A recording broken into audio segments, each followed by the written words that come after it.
Welcome back, ladies and gentlemen, to another edition of Through the Fire and the SBN Small Business Network podcast. I am your host, Ryan Wickline, and today we are joined by a very special guest. She is the Director of Group Coaching at Next Level University, Miss Amy Lenius. How you doing today, Amy? I'm really good. I'm so excited to be here, Ryan. Thank you. Yeah, as we talked earlier in the pre-interview, you're the third and final member of Next Level University to come on here. Yeah, I love that you had Kevin and Alan on beforehand. No, we have an incredible team that works behind the scenes as well, but Kevin and Alan and myself get to do this front-facing work, which is such a gift and a privilege to be able to do. So I'm excited to follow in their footsteps on this show. Like I said, you saved the best for last. So we'll see what happens. Well, you'll have to ask them what they say about that. When you say you save the best for last, see what they say. I will. All right. The number one question the audience is probably wondering, who is Amy Lenius? Yeah, we were just talking about where we're from. I live in Ontario, Canada. I used to live out west in British Columbia. We moved across the country a few years ago, which has been really lovely. And during that move and during the kerfuffle of selling and moving and things, I was working as a client of Kevin and Alan's. I had my own podcast and was working with Kevin there and had a business I was building and was working with Alan there. And initially, so my background is in anatomy and physiology. I used to have a massage therapy practice, and that built into treating pre and postnatal care for women and pelvic balancing for women. And I ended up having this really niche down women's practice, and then expanded into public speaking for women's health and holistic healing for hormones. And that's all connected not only with my background in anatomy and physiology, but my own journey of chronic illness and being able to become pain-free and heal that on my own. So that was a combination of how I stepped into coaching and speaking. And one day I sent a keynote that I got to do to Alan, and he was very impressed. And he said, "How would you feel about coming and helping us run the live event and emceeing for us?" And so that's how that started. And then it just proliferated from there. I fell in love with everything that they do. And I could see that I could bring everything that I have learned up to this point, combine it with everything they had taught me, and continue to not only help them with their mission, but use this space to also continue my mission of helping women with their holistic success and whatever that looks like to them. And it's just been this really wild ride with them for the last 3 years. It's been wonderful. We've done some incredible things together, and I just am so positive in the direction that this company is going. So I am planting my flag here and doing what I can in this space. That's awesome. You still have your own podcast, then? I did. It was called The Evolution of Mom. And it was with a co-host at first, and then she decided to go and do different things. I had it with myself for a little while, and then we moved across the country, and I built out my whole program. And I was running group coaching for women called the Peaceful Period Project, where I talked about their cycles and got them interested in learning about their bodies, how they work, and all of these things. It was wonderful. And I never picked it back up. As soon as I started working with Kevin and Ellen, they said, "We would love to help you keep doing your show." I was like, I'm doing so much more here now. I would love to keep doubling down on this. And so being able to guest now is bringing all of that back. And that's been really lovely. So I love to be able to still have these conversations, but I don't have my own show anymore. No. Awesome. So you mentioned you dealt with chronic illness. What type of illnesses did you have to overcome, and how did you start to heal? Yeah, so it's called endometriosis, very female hormone driven. It was very early on in my early teenage years, and it's a chronic pain, chronic inflammation type of condition. It's terrible. Lots of women deal with infertility, chronic pain, pain outside of their cycles as well. It can affect your guts, your nerves. Mine affected like the nerves in my legs and things, which was weird and wild and random at times when you kind of just randomly collapse. But it was years of first of all, not getting a diagnosis. It was, "Oh, you're just a woman. Welcome to womanhood. This is what mature women deal with." It's like, well, that sucks. That sounds terrible. I would like to opt out of this, please. But after years of going through the medical system and surgeries and hormone replacements and just the mass amount of painkillers and things that I was on, I had this moment of, oh my goodness, I am still dealing with so many symptoms. And now I'm having these extra symptoms from all of the medication I'm taking. I would love to just start again. I would love to just start from scratch and see where that takes me. And so I safely came off of everything I was on, everything I was doing. And I just started from scratch to see what was working, what wasn't, get to know my body again outside of all of these things that I had implemented. And I just kind of got wild with it. I went into different types of modalities of healing. I did things like massage therapy, but also craniosacral therapy, acupuncture. I went to a naturopathic doctor who painted just this wonderful picture of health for me, and just combining and searching for all of these different things. And if you're dealing with anything out there, I encourage you to not give up, because there are so many modalities out there that even may not have helped me, but they may help you, and on and on and on. There's so many things that we have access to that we don't think of, I think, sometimes when it comes to health. So if you can explore and get curious, there's so much out there. And I found all the things that I needed to create a daily system that helps me and helps me be pain-free from a condition that I was told that is impossible to do. I also have two beautiful children. I was told that was impossible. And so just learning to take control of my own healing journey, trusting that I know my body best and what was working and what wasn't. And people always ask me, well, what was the one thing? What was the one thing that you did that made it better? There wasn't one thing. And I know that that's not fun to talk about. People want that like sexy one thing that did it all, but I relied on unsexy fundamentals, and that's what got me to where I am. And it took time. It took highs, it took lows, it took curiosity, it took meeting with people that I liked, meeting with people that I didn't like. There was a lot that went into it, but time and effort later, here I am. That's awesome. Like how you touched on that. Everybody's looking for this one key thing to fix everything. And like this cookie cutter system, like what works best for you may not work best for another person. That's right. You know, how did all these obstacles you faced lead you to coaching? It was when I started speaking. So when I started working with women primarily in my practice, and then when I got asked to speak at these natural wellness events and things, I started to see that these women felt so seen. They felt so heard. I don't know the stats in the US, but in Canada, 1 in 8 women deal with some sort of hormonal imbalance condition like endometriosis, PCOS, infertility, and things like that. And even just painful cycles and things. And so I could just see them start to light up and feel so connected and feel so heard and feel so, they always have that moment of, oh my gosh, I wish I knew this sooner. Like, why am I in my 30s and just learning about my body as a woman now? And so that kept proliferating. People kept asking more and more, and Kay, teach me more and tell me what to do. And so I built out this whole program that just taught women about their bodies, taught them the natural things and simple things that they can implement every day to have a healthier cycle and honor their cyclical nature. And it was a really beautiful thing. And I can't help even now to bring it into everything I do. So when I'm working with women, we do touch in on all of that, because it is such an important piece for women to understand about themselves. Amazing. What types of services do you provide? So currently, I coach with Kevin and Alan in group coaching, which is probably one of my favorite spaces right now. Initially, it was dedicated to personal development and success, and we still incorporate all of that, because personal development, we believe, takes you to where you want to go, and success is a subjective word. We believe that's individual to everyone as well. But now we've honed it down into a podcast accelerator. And so it's for heart-driven podcasters who want to grow, scale, and monetize their business and create a business from their podcast, because that's what Kevin and Ellen have done.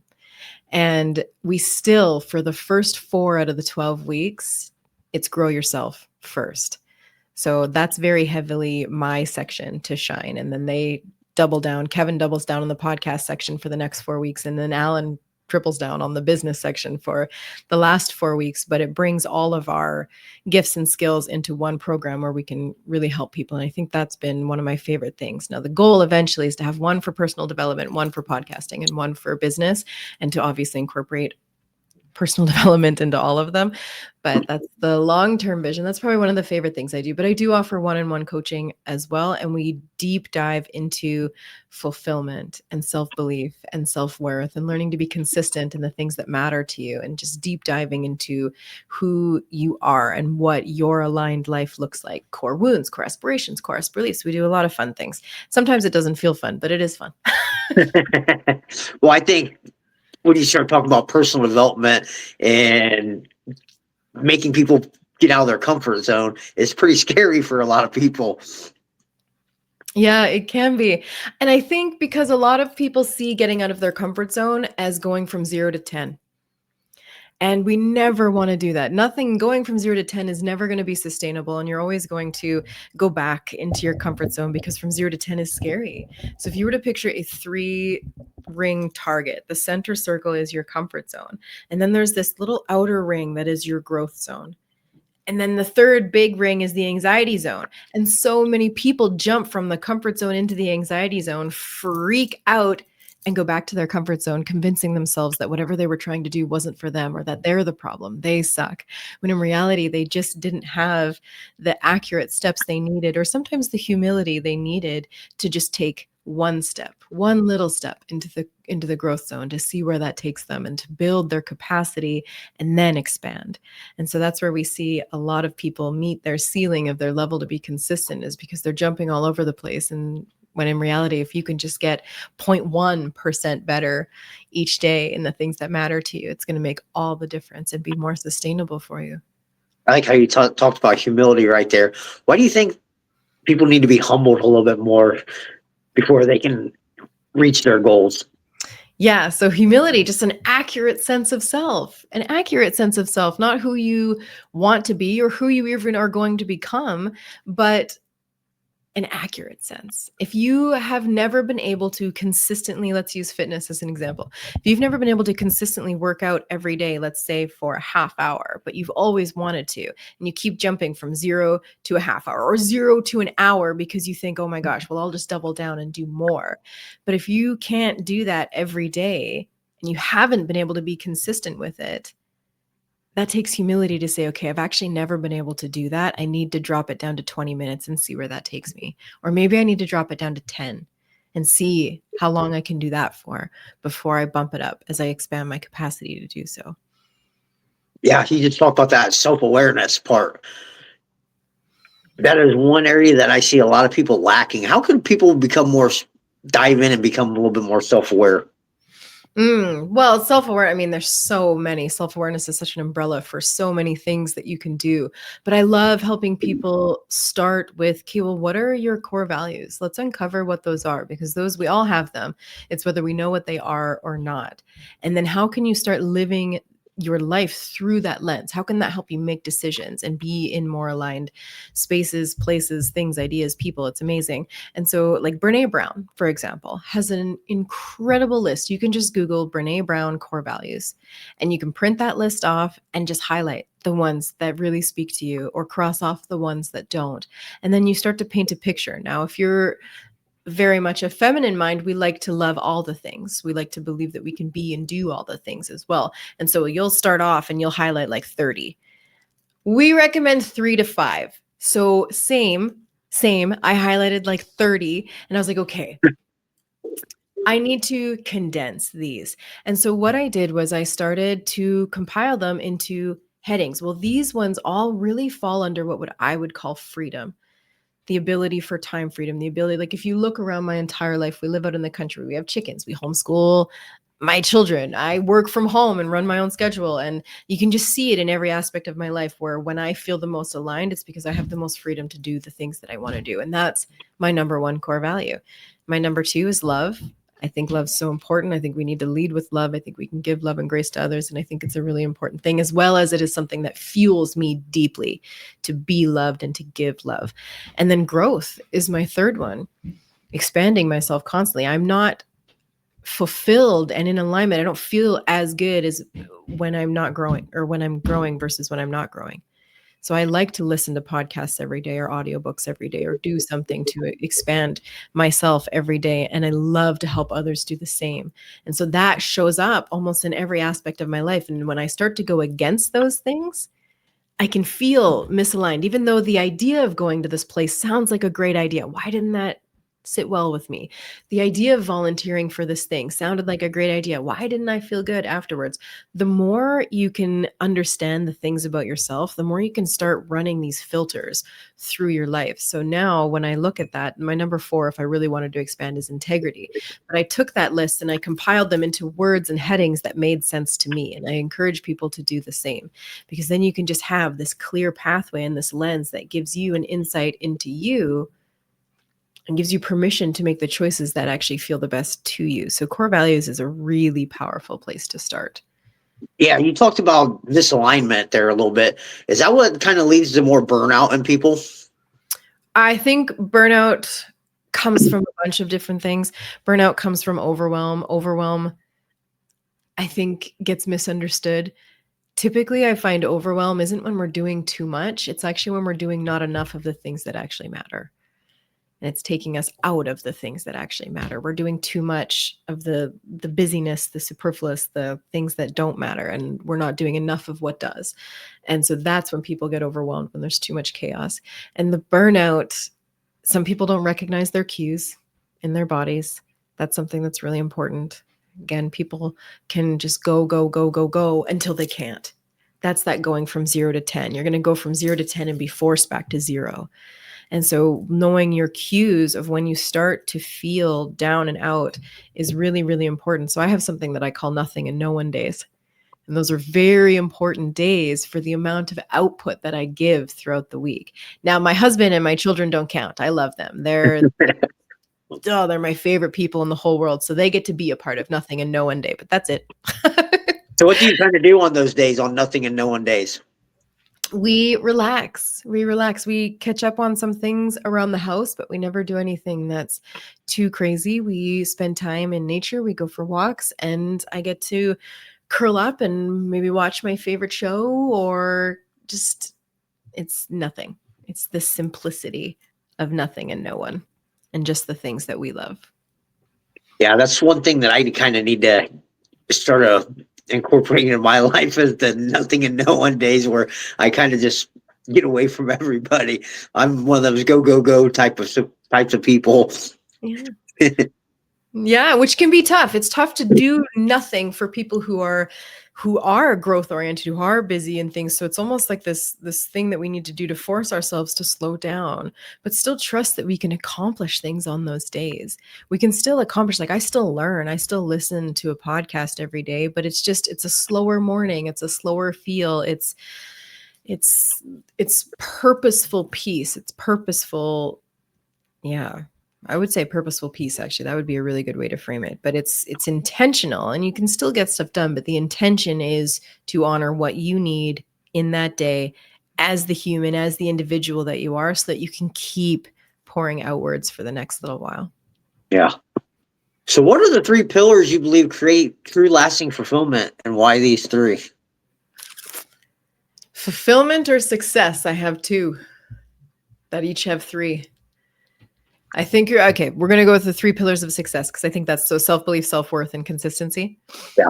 Yes. So the 3 pillars of success, and we see this everywhere. You will always meet the level of your self-belief, self-worth, and your ability to be consistent in the things that matter most to you. So again, success is subjective, and it can be in any topic. It can be for your relationship, it can be for your health, it can be for your fitness, it can be for your monetary goals, whatever success means to you. It can be for parenting. You are still always going to meet the limit of your self-belief, self-worth, and ability to be consistent in those things. And so self-belief is an external game. Self-belief is what you believe you are capable of achieving externally, your competencies, and what you believe yourself capable of doing. And so if you have low self-belief, typically you have a fear of failure. You struggle to believe that you're good enough. The opposite of that is you have high self-belief and you actually fear success and you believe you're too much. So those are kind of 2 buckets that we can start to put people in. Again, there's no right or wrong. It's just, where do you fit, and how does this run your life maybe unconsciously in a negative way, and how does it run in a good way, and how can we double down on the good, and how can we start bringing the unconscious things from these types of personalities forward so that they're not running you unconsciously and kind of going against your goals here. And self-worth is an internal game.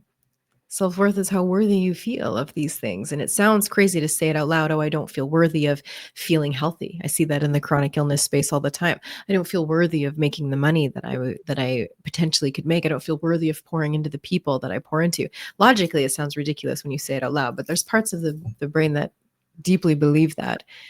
And so working on the internal game of your worth is really, really important. And that's self-respect, that's self-esteem. There's, step by steps to each of them. And then consistency is exactly how it sounds, your ability to be consistent. Yeah. So you talk about self-worth and self-belief. How can you start building that up in someone? I love this. I love giving people tangible things to walk away with.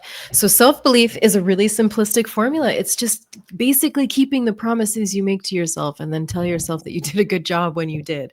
So self-belief, we say, is 3 steps. It's state, prove, self-assign. So state, say you are going to do the thing. Today I'm going to go for a 10-minute walk. Prove, go for the 10-minute walk, get it done. And then 3 is that self-assign, that acknowledgement, that celebratory moment where you say, hey, I said I was going to do this thing. I did it. Yay me. Now I have some people that are very extroverted and they like to do a little dance and really cheer themselves on and celebrate themselves. And some people like myself just have a little moment where we're like, okay, nice. Next. State, prove, self-assign. Say you're going to do something, do it, and build it into the identity. And here's where people get tripped up, especially people who are low self-worth, people pleasers, are never think they're good enough, or they're constantly going against their potential where they think they can do better because they know they can at some point, is they struggle to self-assign. They struggle to have that moment of, oh, nice. So they'll say they're going to go for the walk. They'll do the walk. And instead of self-assigning and celebrating, they'll say, gosh, I should have walked faster. I could have run. I should have walked for 20 minutes, but I only got in 10. Like, they give themselves reasons to not self-assign the good that they did and try and make it so that they actually sucked, even though they did the thing. So be really careful of that. We see that one a lot. Now, the other one that we do see, which isn't as common, but we attract a lot of people with high self-belief and low self-worth, is the people who self-assign too hard. They treat it like a task instead of a cycle. I said I was going to go for a walk. I did the 10 minutes. I am the best. I never have to do it again. Again, there's no right or wrong, but you're missing that key piece regardless, because it is a cycle and it is something that needs to feed into each other. If you treat it like a task and it's just checked, it's done, you're not going to build the self-belief by continuing to run this cycle. Just like if you talk yourself out of building that identity piece, giving yourself the credit of doing the thing, you're not going to complete the cycle and it's not going to build into your identity. So you are going to struggle with things like imposter syndrome when things do happen for you. So self-belief, I deeply believe in, and I, meaning all of us, Kevin, Alan, and myself. Alan, I mean, his brain is wild. You got to have an interview with Alan. You got to experience a bit of that. He is the one who helps come up or creates most of these frameworks and just builds them out into these tangible things for people. We call him Mr. How To. And so yeah, he's very analytical. Very much so. And this was the state proof self-assign. And Kevin was the one, though, who introduced like self-belief to him, because Alan never had that lens, because Alan's always had just the most amount of self-belief, whereas Kevin's was really low. And so it's always nice to see the polarity of the two of them, because then they can kind of really speak to anyone, whether you have high self-belief or low self-belief. You're going to take something away from what it is that they're doing, because they each have just these opposites. It's really, their dynamic is fantastic that way. Yeah, I think it's a good like mixture for both of them, because one's on one side of the lens and the other one's on the other. So it kind of brings them together a little bit more. Yes, very much so. And I get to kind of hover in between in a lot of ways. I'm a lot like Alan. Alan and I share the same like core wound and that too muchness. And then I have, things where I can relate to Kev. So I get to kind of hover in the middle, which is fun for me. And for, I think, the people that we work with, apparently the 3 of us bring a really nice harmony, which is nice. What are the biggest challenges that your clients seem to face that come to you guys for group coaching then? Yeah, low self-worth.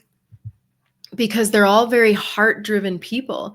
They all started their podcast on average. So group coaching, we personally invite people to. We don't just take anybody. It's a very intimate group of 10 people, and it's an intensive for 12 weeks.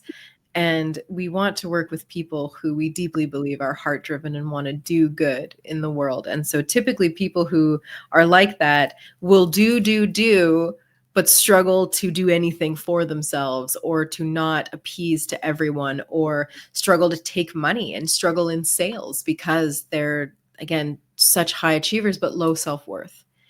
And so the low self-worth piece, we have 5 pieces where you can really focus in on to help grow your self-worth. And you'll see, like, between all 3 pillars, self-belief is the most important one because it's in all 3. So self-belief actually is the base of the pyramid of self-worth. And a pyramid can only go as high as it is wide. The base is the strongest piece that you need to build it up. And it is keeping the promises you make to yourself. That is in your self-worth as well. So when you say you're going to do something, it's really important that you get it done. It might not be to the quality that you wanted it to be, or it might not be as perfect as you wanted it to be, or maybe it didn't go as well as you needed it to be. The important is that you get it done. Messy action, progress over perfection, always. If you can learn to get things done that you say you're going to do, it's going to start building this platform of self-worth. The next one is learning to set boundaries. Boundaries are so important, and they're really hard for people with low self-worth. And if you are a people pleaser, if you are that person who needs to not lose love from others, that's a core wound talk there. But maybe you really struggle to do certain things, say certain things because you're scared you're going to lose love from others. Boundaries are really, really hard for that. And also, how often am I seeing on Instagram and social media people losing their minds because people aren't respecting their boundaries? Oh, I told them they couldn't do this thing and they're not respecting my boundaries. Blah, blah, blah. Then you're doing it wrong. That's not how boundaries work. That's not how boundaries work. Boundaries do not dictate other people at all. Boundaries have to dictate you. We only have control over ourselves. As much as we would like to think we have control over other people, we don't. Ryan, if you started yelling at me right now and calling me names and I said, hey, stop it, you can't talk to me that way, you kind of can. You kind of can. What am I going to do about it? I can't come over there and take your microphone from you. You could still, right? The boundary, the proper boundary there would be, because I can only control myself, is, hey, Ryan, I don't appreciate how you're speaking to me. If you continue to choose to talk to me that way, I am going to leave. I'm going to leave this conversation. That's a boundary. That's what we need to be doing. Boundaries control you. Now, we can have boundaries in so many different assets, but it controls you. Cannot control other people. We can influence other people, but we cannot control them. So where are you setting boundaries? Where do you need to set more boundaries? And how can you start deepening your relationship with boundaries for the sake of your success, your goals, and your self-worth? How do you do with boundaries? I'm getting better. So I Yeah. used to be kind of a people pleaser a little bit. I mean, I just, like you said, want to help people. Yeah. You know, like give everything to people and try to help them because I was coaching kids. So I'd pour into them, and I had to learn that, hey, I have to set some boundaries here. For I need my own free time away. I can't always be there to help them. That's right. That's a really good example. And it is tough. It's tough for serving hearts to put those boundaries into place. And again, you get to decide what those look like, though. If you are giving freely and it is fulfilling you and serving you and fueling you back up, then that's okay. That's a nice equal exchange and you're getting fueled from it. But if there are things that you're doing that are draining you, or people you're spending time with that are draining you because you don't have the courage it takes, which is the next layer, courage, to set these boundaries, then it's going to keep depleting you. And that's why the next layer is courage, especially social courage. Social courage is being able to hold those boundaries regardless of how that other person reacts. Because typically when we start acting different around others, even though it's better for ourselves, they can get a little miffed about it, especially if they've been benefiting from you not having boundaries and you saying yes all the time. And so it takes courage to be able to put those into place, but it also takes courage to be yourself. In rooms, how safe do you feel to be yourself, to laugh when something is funny, to not laugh when you don't think something is funny, to speak your truth, to like the things you like, to not like the things you don't like? Like, how many spaces are you feeling that in? And how can you deepen your relationship with yourself so that you can, in all rooms, show up authentically you? And that takes courage and time. All of these things take time. Just because I'm telling you what they are right now doesn't mean you're going to go successfully implement them at 100% tomorrow. But even the awareness is going to help. And the next one is investing. Investing in yourself is really, really important. And when I say this, typically people are like, well, I can't afford to invest in myself. I can't go on these weekend retreats and spas and massages and things. It's like, yeah, same for sure. I couldn't do that all the time either. There are so many free things that we can do to invest in ourselves. Now, if you can go do those things and invest in wellness practitioners and coaches and all the things that you want to do, amazing, go do that for sure. But actually, it's more important on the day to day. What small things are you doing? And if you can, multiple times a day for yourself and your needs. This looks like listening to a free podcast. So, right now, anyone listening, this is something that you are doing to invest in yourself. That's amazing. That checks the box. It's extra time on your skincare. It's taking an extra long shower. It's whatever that looks like for you. For me, it's a cup of tea. What does that tea look like? What herbs does my body need right now? What kind of mug do I feel like today? This one I felt like matched my top. That's where we went with. It's those little moments of intention, intentionally you pouring into you. And what can that look like every day? That's going to build your self-worth because it's going to build you into someone who believes you deserve these little micro moments of intention for yourself. And the last one, the tip of the pyramid, is comparison. Comparison can be actually very inspirational, or it can be deeply detrimental.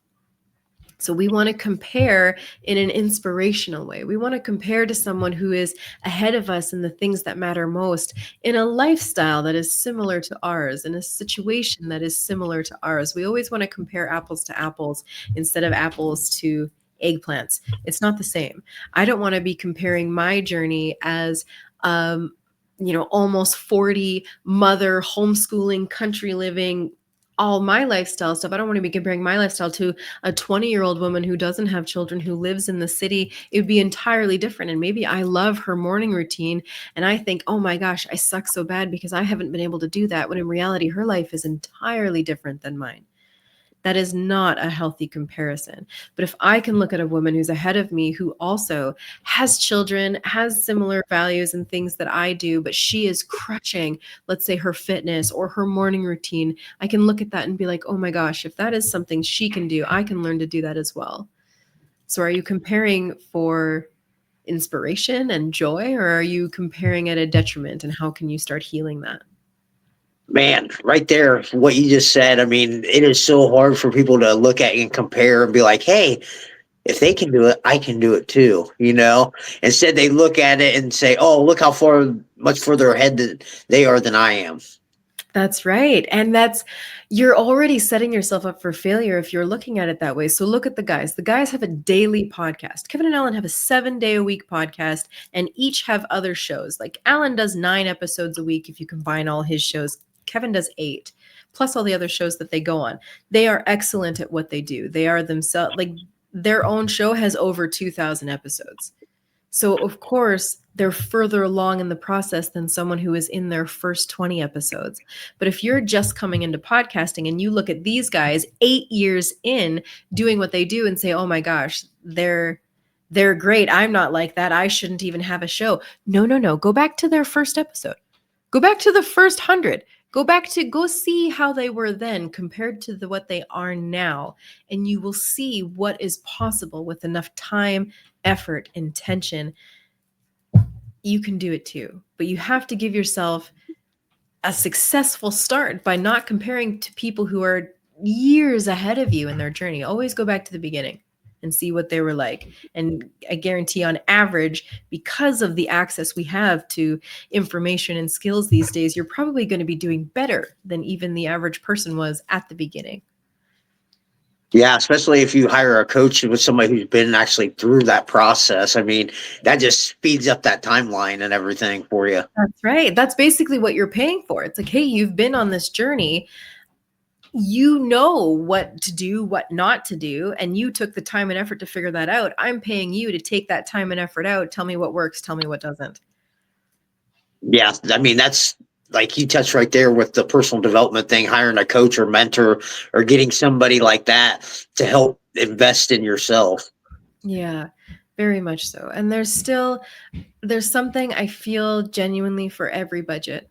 I really do. Even we try and keep that in mind. You for group coaching for our podcast accelerator right now, you get 12 weeks with 3 coaches, WhatsApp community all the time. You have daily WhatsApp access to us, and you get all 3 of us on calls regularly, and we do it, it comes to less than $25 a call. It's one of the like most affordable things that we offer, and we keep it that way on purpose because it's just such a huge piece of our heart, and we feel like we're giving to people who are giving more into the world. And if we can do that, even just based through the compound effect of what we can give you and what you could go and do and take it out there, we believe in that so much. And if you're just getting started in, let's say, even this kind of business, maybe you're into coaching, maybe you're podcasting, whatever that looks like, again, having the humility to start small in your prices is really important. It builds up your identity and belief in what you're doing, but it also gives you access to people who are going to help you grow your craft. And so, even myself, because I came into this space new, again, I had my own stuff before this and that pricing looked different.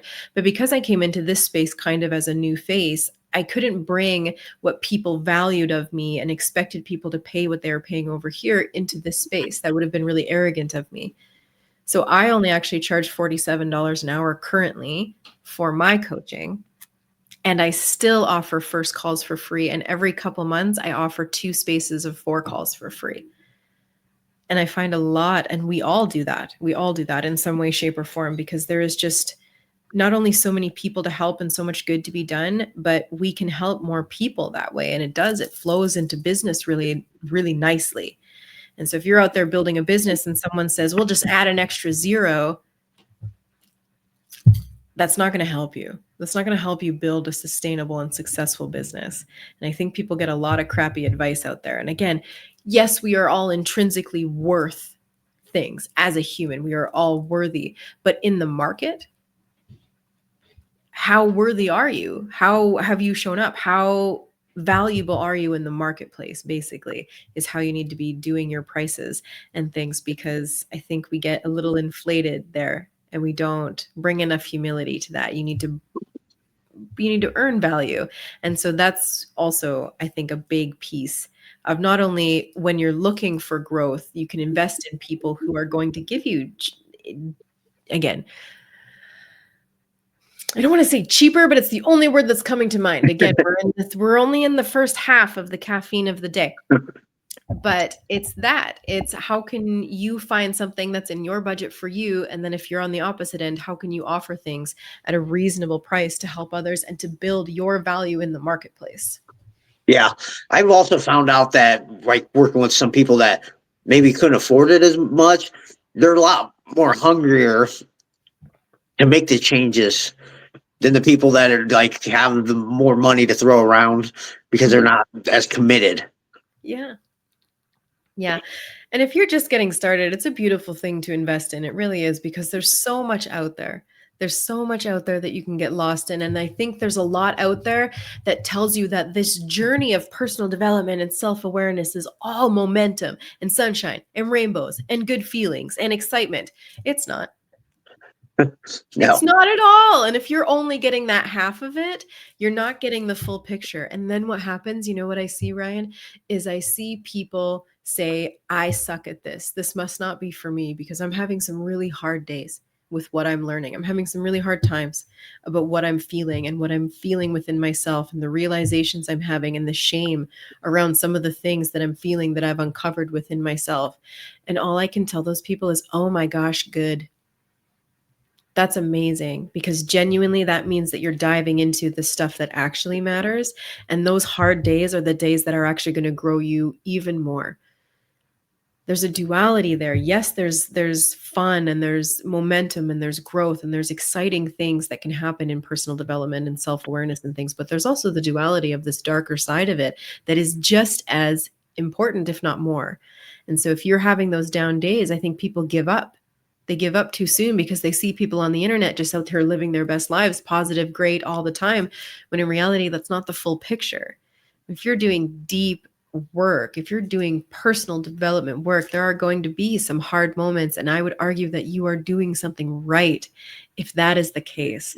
But if you don't have a person giving you that validation along the way, that's tough. It can be really tough and it can feel really lonely. Yeah, I went through that time a time too where I was by myself and it was pretty lonely. There was a lot of dark days, but you if you just keep going, you come out the other side better. That's right. And again, community and like minded people really help that. They really do. We call it Lonely Land. We have a name for that time. Everyone who's on a growth journey goes through Lonely Land. Even if you're surrounded by people, it can feel very lonely if you're on this journey by yourself. It's why we believe in community so much. We have so many communities at Yeah. NLU. It's wild. We have so many different WhatsApp communities. We have communities for fitness, for book club, for the monthly meetup. We have Next Level Nation, which is amazing. It's just a free Facebook community that I myself run, and I post in there every day just a little question of self-awareness for you. And finding communities like that feel aligned to you, that offer free things like a book club, like anything like that, are going to help you when you're feeling lonely. So find the people, places, things, and ideas that serve your goals on this journey and align with your beliefs and goals on this journey, and it does make it better. What are some tips for people wanting to set goals, as you mentioned? Yeah, start small. I know. I know. There's this thing out there, big, hairy, audacious goals. If you don't reach the moon, you'll hit the stars. Blah blah. Again, that only speaks to a very small percentage of people. Some people really resonate with that, and most don't. Most don't. If you don't have super high self-belief, then that doesn't resonate with you, and you're scared because you know if you don't reach that moon, you're going to fail, and that's going to feel like crap to you. That's the hard part with me is when I start working with like a lot of athletes and everything, I'm one of the ones who wants to shoot for the moon, and I gotta kind of come to that realization they're not ready for that yet. Some of them are, but a lot of them don't have that belief in themselves yet to want to go that far. That's right. And we have to be, as coaches and as, people of influence and working with others, it's so important that we know that our level 2 could be someone else's level 10. And we have to be so conscious of being able to assess their level. It's like if you and I went into the gym and you're like, no, Amy, you can do it. You can squat 300 pounds right now. I believe in you. I would die. That's it. Amy's toast. She's crumpled underneath the weights. That's it. So we need to be able to assess that, not only for others if we're in this space, but for ourselves. Your level of belief determines your level of goal you need to set. So let's say you have a fitness goal and you want to start working out. Let's keep it simple, at home for 20 minutes a day. No. First of all, you're going to set the big, hairy, audacious goal and say, I'm going to weightlift every day for an hour, even though you've started from nothing. Okay, you're going to last 3 days, hate your life, and convince yourself that it's not for you. When in reality, if you had just said, I am going to move my body today for 20 minutes. Some days I'm going to do weights, but on others, I'm going to give myself grace and go for a walk, whatever that looks like. I am going to do that for 20 minutes a day. That's the goal. You can always build upon a goal. See how long you can do that first. Build the identity along the way. And yes, incrementally make it better, incrementally get better, make it harder, whatever that looks like for you. But to be consistent at something, you need the belief. Self-belief is the first step. You need the belief that it's possible. So we see things out in the world. We know it's possible. We know it's possible to lose weight, get healthy, to grow ourselves, to make money, to start businesses. We know it's possible. We see it all over the place. The next layer is, do I believe it's possible for me? That's a very different question. And that's something that people need help working through sometimes. Do I believe it's possible for me? Yes. But at what level? Do I believe it's possible for me to work out with those weights every day, 7 days a week? No, but do I believe it's possible to start with 20 minutes in a way that feels good to me that day? Okay, I have higher belief in that. Amazing. Do I think it's going to be worth it to do whatever it takes to get to this goal? Those are the 3 layers of belief. Is it possible? Is it possible for me? Is it going to be worth it? Take yourself through that. Start setting the goal through that lens. Next is humility. We talked about humility, accuracy. If you haven't been able to do it before, lower the bar, man. It's going to be okay. It will be. It's going to be better than okay to lower the bar and build than it's going to be to jump again from 0 to 10 constantly.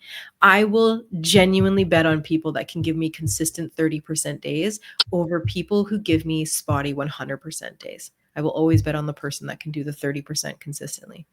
Consistency means day to day. You cannot leverage the compound effect to its greatest effect if you're not doing it every day. And so you need to have sustainability. Sustainability is number 3.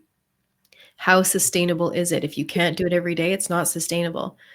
You need humility to be able to make it sustainable. You want to do it for an hour every day. That's amazing. Push for that goal, but start sustainably until you can get there.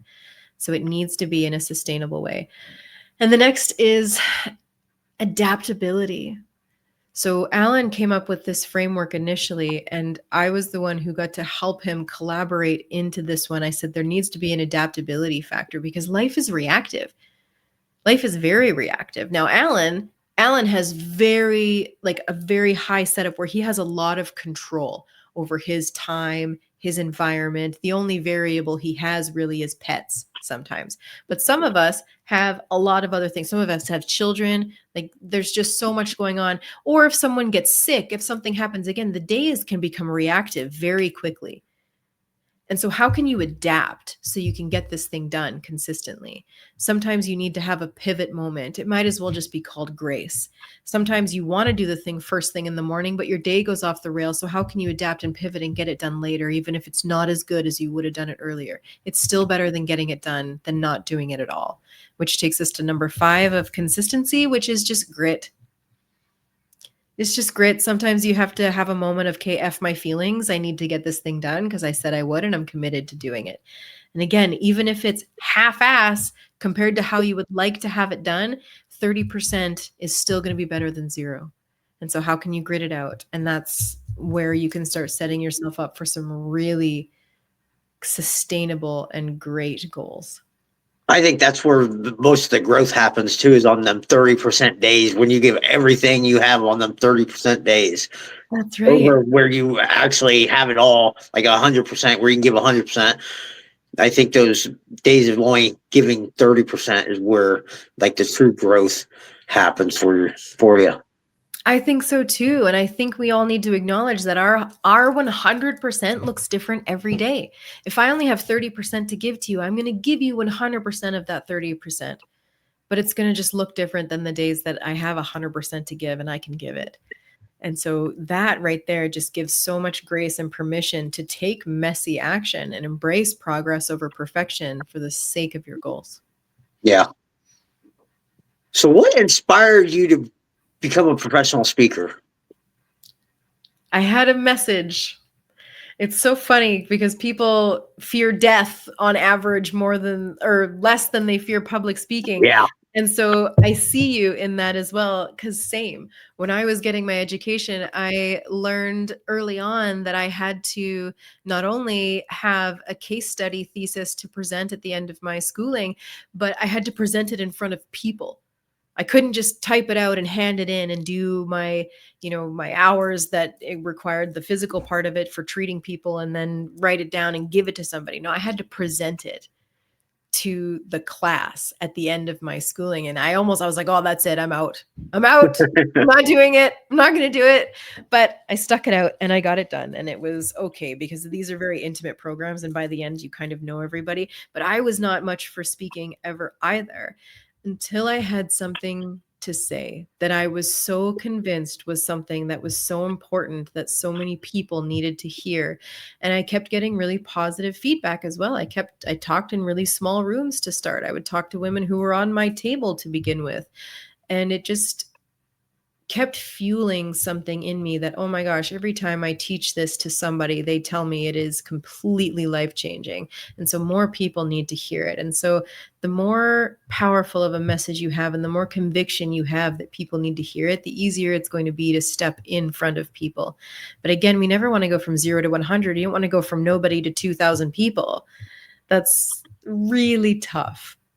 But if you start small, if you start in small spaces, even going on podcasts like this, if you're looking to getting into speaking, it just feels like it's just you and I here, Ryan. Yeah, but there's way more people. Right? But it just feels like it's you and me having a Yeah, great conversation. So what a beautiful place to practice your message. And people are wanting to have conversations with people who have something to say. And so this is a really good place to start too. And genuinely, it's selfishly why Kevin Allen and myself go on so many podcasts, because one, we deeply believe in free value in the world. We believe in free personal development. And so that this is a part of how we contribute to that. But also for ourselves, it helps us practice our craft of speaking, of telling our story, of answering questions. I love the thrill of it so much. When people offer to send me the questions beforehand, I always say no. Nope, I don't want to know. I want to be able to answer on my own and build that skill and make it harder for myself as I go. I like it better. It seems more formal when you don't know the questions coming at you. Yeah. It's not so robotic. Mhm. I agree. So, what's the most challenging and rewarding part of speaking on stages? I mean, looking out at people and being like, so, especially if there's very few social cues. You can't, like, some people you can really tell, okay, this is landing. And then some people are dead staring you, and you're like, do you hate everything about what I'm doing? Or are you just deeply in focus because I'm being so awesome right now? What's happening here? It's learning to go and trust your own gut, go and trust your own expertise, because as soon as you start looking for feedback, again, it's important to be engaged. It's actually, I find, harder in smaller rooms because you have more feedback, you can see more people. In larger rooms, you're kind of like, okay, there's too many people to focus on, I'm just going to be up here and do my thing, and we're just going to see how it goes. But I think one of them too is letting go of perfectionism. I used to be heavy into perfectionism. If I said something wrong, if I said it out of place, I just would feel terrible about it afterwards. But I started to realize as people would come up to me and say, that was amazing. Oh my gosh. And I'm like, oh, what? That was the crappiest I have ever done. I'm surprised you took anything from that. But they were just so impressed. At the end of the day, they're impressed that you're at the front of the room because they think they could never do it. So really, when you're up there, you just have to do your best. And honestly, no one knows what you're supposed to be saying. No one knows what you wrote down in your notebook to talk about. So when you go up there and you think you made a mistake and you talked about it in a different way, or different words came out, or it came out in a different sequence, no one knows. They have no idea. They genuinely are just impressed that you're up there and saying something that they can learn from. And so I think we need to put less pressure on ourselves, because just going up there in itself is a big deal. Yeah. How can people get a hold of you? Oh, I love when people reach out. Genuinely, I am an open book and an open space. I'm on Instagram and Facebook, just at Amy Lenius, and my messages are always open. And like I said, that first call even is always free. And even if that's all we ever do, I'm not going to sell you anything or take it from there if we don't need to or you don't want to. That's totally fine. Okay. And I'll put all that stuff in the show notes too. Thank you. Is there anything we haven't covered that you want to talk about? No, that was really, really good. Very cohesive. Good questions, Ryan. I just think that at the end of the day, self awareness, the more you can dive into you and understanding things about you, what you like, what you dislike, what fuels you, what doesn't, what triggers you, what doesn't, how you react in guilt and shame, how you react when you're thriving, all of these things are just going to serve you and create a clearer path for you in the direction that you want to go. Yeah. Final question.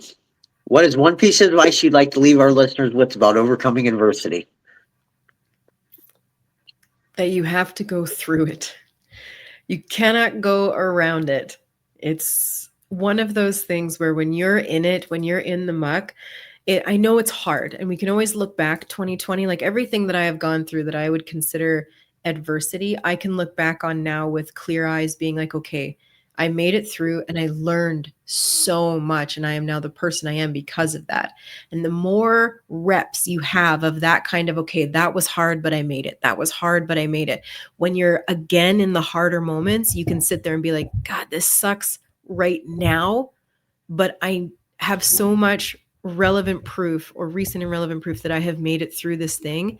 And I can trust that even if I can't see it right now, there will be things that I take from it on the other side. And again, when you're in it, that's really hard. And you can have those moments. I love when people have pity parties, genuinely. Have the pity party, have the moment. What I tell them is don't live there. We need to always find ways to get out. So when you're in adversity, have the pity party and acknowledge the feelings because they're important. I think when we suppress or just try and move out of the feelings that make us uncomfortable, we're not actually going through the process. We're trying to go around it. So have your pity party, have the moment, shed the tears, have the woe is me moment. God, this sucks. Yes. And then when you feel like you can start moving through and doing what you need to get through, trusting that you will get through and trust that there is something you will learn and take from it on the other side. Great advice right there. Like, I think that's where true confidence comes from, is going through the hard things and overcoming them. Definitely. Well, Amy, I can't thank you enough for coming on here today and sharing your insight and knowledge with us.